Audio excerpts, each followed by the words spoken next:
G'day, I'm Steve.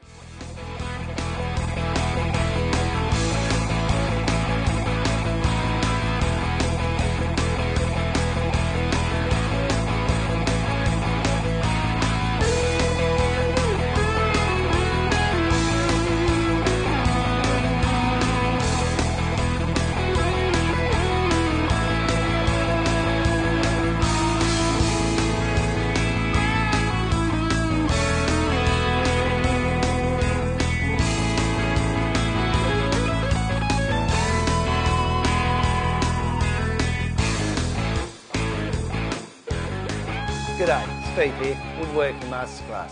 And what I'd like to do today is start one in a series of 6 videos that is going to give you a sampler of what we'll be offering on the Woodworking Masterclass e-workshop, which should be up and running by the time I get the next video out, which will be in a week's time. Now, in that, what we want to do is give you projects that you can do, and along the way give you insights and tips and techniques, and also encourage you to make the jigs that we come along with.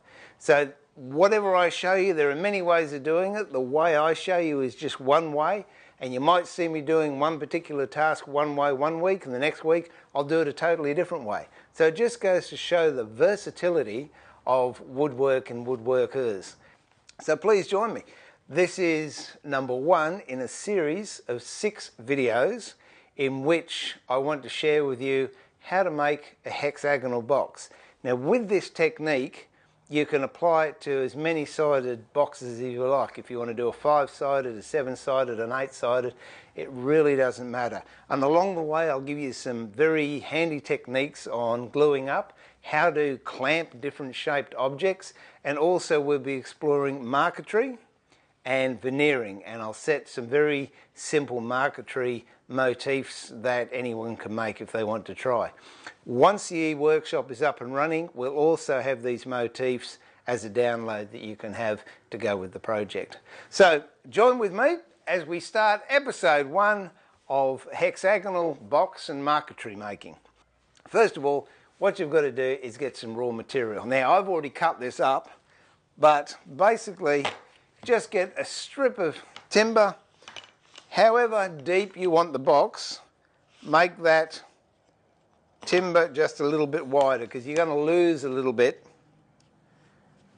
when you actually cut the box top off. And there's various ways of cutting a box top off, and I'll show you at least 3, possibly 4 different ways of doing that.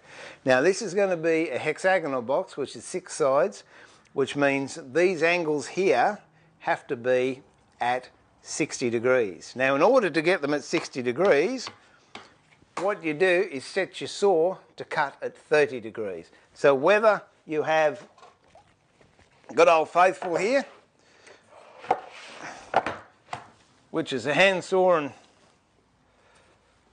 jig sort of setup, and I've cut many boxes using this, I would set that to cut at 30 degrees. Now, if I cut at 30 degrees, that means if my timber is square at 90 degrees and I cut at 30, it's got to leave me 60.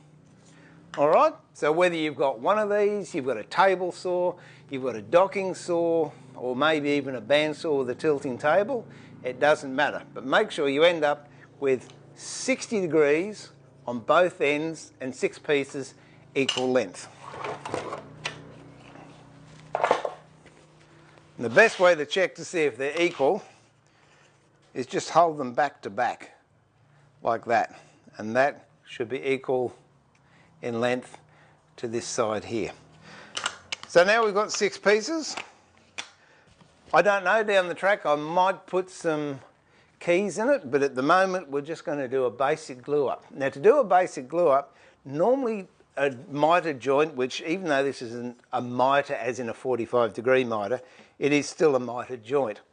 And they're not the strongest joints in the world, because what happens is once you put glue on here, this is the end grain and the glue will just soak back into the fibre. So when you actually come to glue it together, you've got a pretty weak joint because there's only a thin layer of glue on each surface, because most of it's been taken up to go in the grain. So I'll show you a way you can overcome that, and it's called sizing. Now what I'm going to use an ordinary PVA glue for this, and yep, this one here. It's not a quick dry, it's just a normal Sally's Aquateer interior, okay? So you could use Gorilla Glue, you could use Type Bond, or whatever glue you want to use. As most of you know, I use a lot of hide glue, but in this particular exercise I'm going to use a PVA. Now, on the sideline to PVA, how many times does this happen? You take the top off and then you go and squirt it and you can't because this is blocked up. So what do? You take it out, you look for a nail, you look for a fine bit of wire, and you clean it out. Before I actually get into sizing this, I'll show you a great little workshop aid you can have that prevents that from happening. Now I'll just put that to one side. I actually use 3 different types of PVA. I use a quick drying one when I've got something that is a bit delicate and I want it to go fairly quickly. I've got an exterior one which is waterproof. Those of you that have seen the chopping board videos, that's the glue I used on that. And then the ordinary interior is just a go-to glue when I'm not using hide glue. But to overcome this problem of taking the top off and finding that glued up, grab a bit of scrap. Doesn't matter what it is, doesn't matter what it looks like. As you can tell, that's a pretty manky old bit of something. And a flat bit. Now, get the diameter of the top of your lid. So no matter what glues you're using, get the diameter at the top. Up. Get a set of verniers out.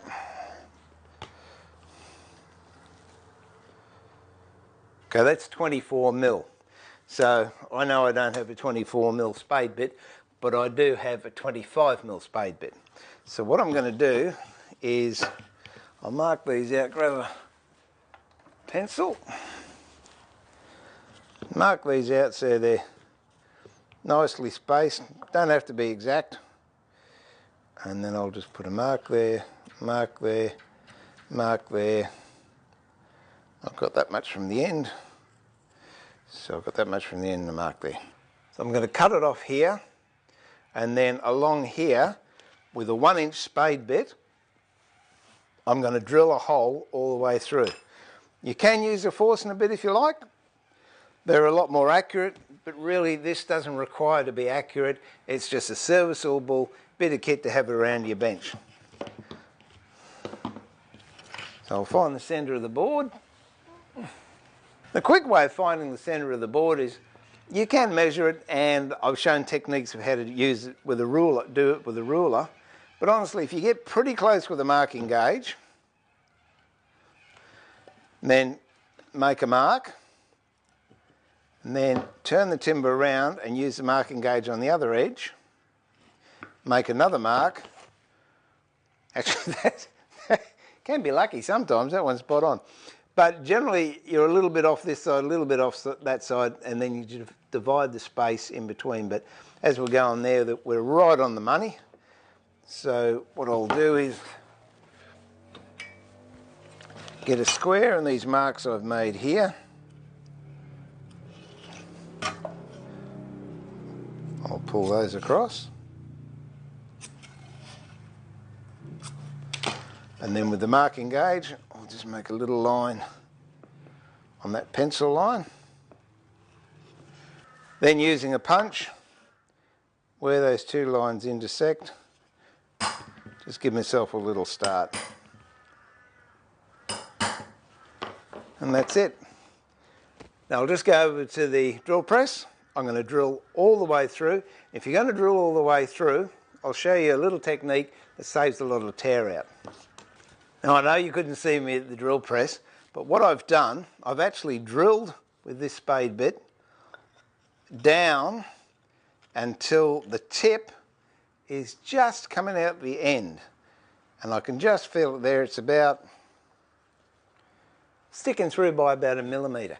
Now what I'm going to do is go back to the drill press, turn this bit of timber upside down and use that hole as a guide, and then I'll finish drilling it. It's only got maybe 6 mil to go, but what it does, it makes a nice clean exit, so you've actually got 2 entrances, so you haven't got big tear out. As I said, on this job it's not that important, but for future reference, if you're using these, that's how you get a nice entrance and exit on the holes that you drill. Okay, and there we have it, piece of wood. All we've got to do is push these little bits of waste out, and you've got a reasonably good exit and a reasonably good entrance. Now, just to make sure that these fit in there, which they do, and that'd be perfectly acceptable, except it could fall over. I've got another bit of scrap. What we do is just place that somewhere around the middle. If you want, you can put a bit of glue on it. Since it's for the glue rack, it's only fair.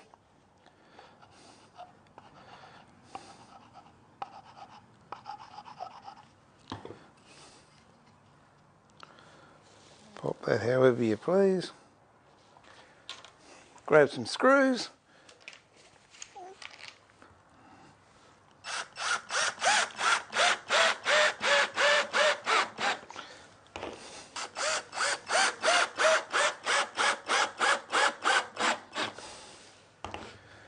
And lucky last.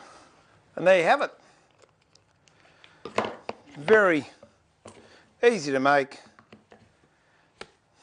glue storage rack, and all you have to do, if you want some glues, you just pick it up, and no more will you have dried glue in here. To get back to sizing, we've got the glue sorted out. All you do to size is bring this over here when seeing I've made it. Grab the glue that you're going to use, expose all the end grain, take the top off. Hopefully we haven't got any hard glue in the neck, and we don't, which is a good thing. And then just spread it out. Now, if you find it might be, if you look under my benches, there's decades of glue. Now, your glue might be a little bit thick, whether it's old or it might be a thicker glue. So what you can do, grab the old water bottle you use on your vise, give it a little bit of a spray. Now that waters it down a bit, which allows it to come back and be sucked into the end grain a little bit easier, and it won't make any difference in the end. And go again. Now, depending on your gluing time, what I would do, if I was making boxes, I'd actually do this in the evening.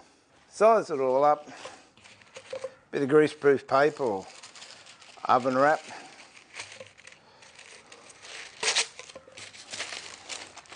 It's easy to clean up later on. And that's it. Just let it soak in overnight. And when you come back the next morning, it's going to be nice and dry. Welcome back. And the next morning, yes, it is nice and dry. Now we've just got to join the box together. We'll glue it up, join it, and then we'll let that set. So the easiest way to clamp any sided figure, whether it's 3-sided to 10-sided, I'll share with you. You've got to be reasonably quick with this because the glue can go off. Again, I'm just using the same glue that I used yesterday. Spreading it on. You'll notice too, it's a lot rougher under your fingers if you're using fingers, because we've actually got those sealed ends. Switch it over, glue the other sides. And I know I keep saying it, but I'd prefer to use too much glue and clean it off and not use enough glue and have a job fail. So there we have it. 6 pieces ready to glue up. Now I separate them in half and then turn them in. So I've got 3 pointing that way and 3 pointing that way, and place them together. And now the easiest clamp in the world you've ever seen for doing polygon boxes, the humble rubber band. How easy is this?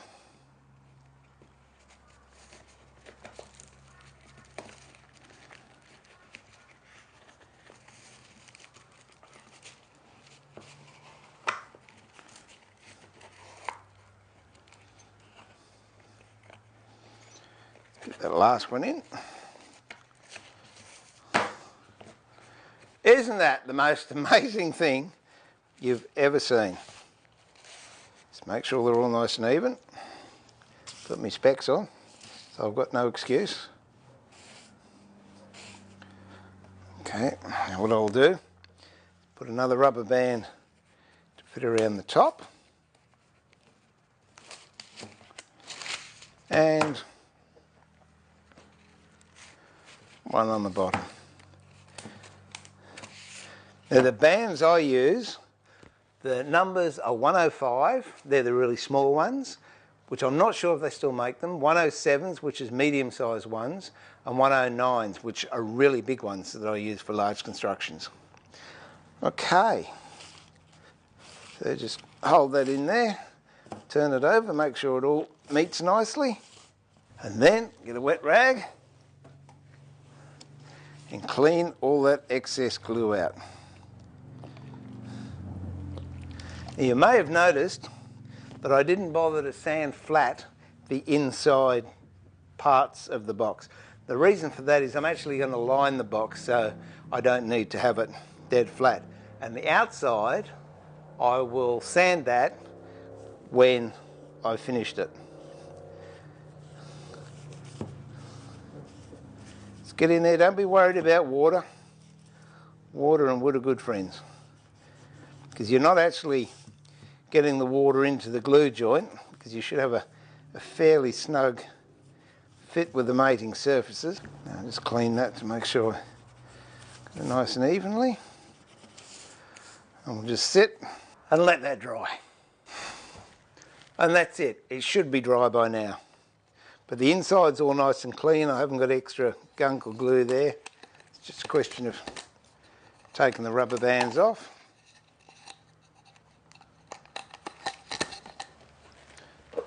Another little trick with rubber bands, if you keep them in the fridge, I keep mine in a little box like this, and I keep it in the workshop fridge, and some of those rubber bands I've had for 5 years. So that's it. That's the carcass of our box. It's glued together. It's cleanish on the inside. Got a few dags on the outside, but that's not an issue. But next week, what we'll do is do a little bit of veneering.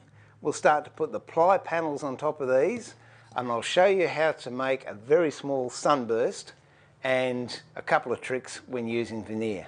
So until next week, this is Steve pulling the shed door down on a new look project, and hoping you are enjoying it and will join us again shortly. So remember to keep it sharp, but more importantly, keep it safe and enjoy your woodwork. Bye for now.